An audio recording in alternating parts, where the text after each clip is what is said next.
As the influencer market grows, fraud is just becoming more widespread. We have seen examples of famous influencers who mockingly exploited the topic of mental health just to get paid.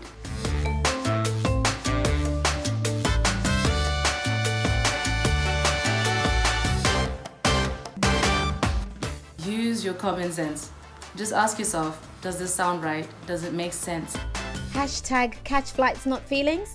Hashtag living my best life. I'm sure you have either seen or used those on some of your own social media accounts. But is everything we post and see on social media always as it seems? Not exactly. Take these for example. Can you tell if they've been altered in any way? It's not that easy, right? That's why Sasha Polari created the Filter Drop campaign.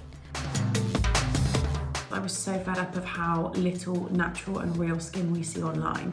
Everything is filtered, and even if it's a natural subtle filter, it completely diminishes the fact that pores exist and other natural things about our skin texture exists. So I wanted to challenge the internet to use less filters and to especially declare when they're being used to sell and advertise cosmetics and beauty products. So Sasha took her case to the UK regulators. I'm incredibly grateful for how seriously the ASA took my ruling, and now social media influencers aren't supposed to filter and alter their content if it's going to change the effect of the products that they're selling. On numerous occasions, some social media influencers were found to have posted content that wasn't quite 100% true. They promoted a product without stating that it's an ad, used filters to alter a post, or the results that their followers could get if they used a product. This is misleading because it means that they could be promoting a product or service without telling you that they've been paid to do so. This then makes it difficult for you, their followers, to create fair and unbiased opinions about what they've promoted. This is one of the reasons why the South African Advertising Regulatory Board released the Social Media Code to regulate the way influencers post.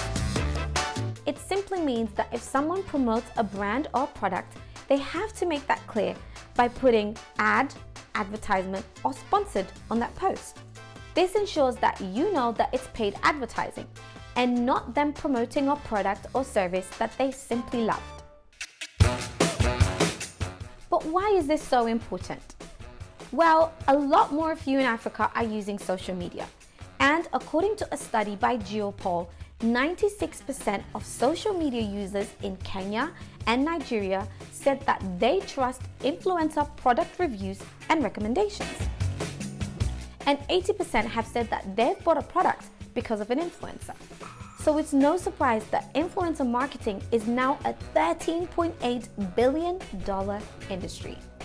With so much money, flooding into a largely unregulated, new and developing market, all sorts of ethical slip-ups are bound to happen.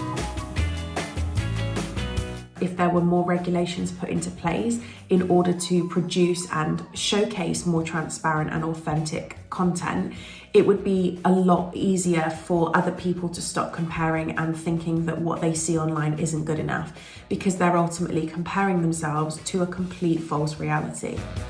But with all this power and so much trust from followers, this law only affects influencers in South Africa. So I've checked, and at the moment there doesn't seem to be any plans by other African countries to introduce any laws on this. Until then, remember that what you see online is not always reality.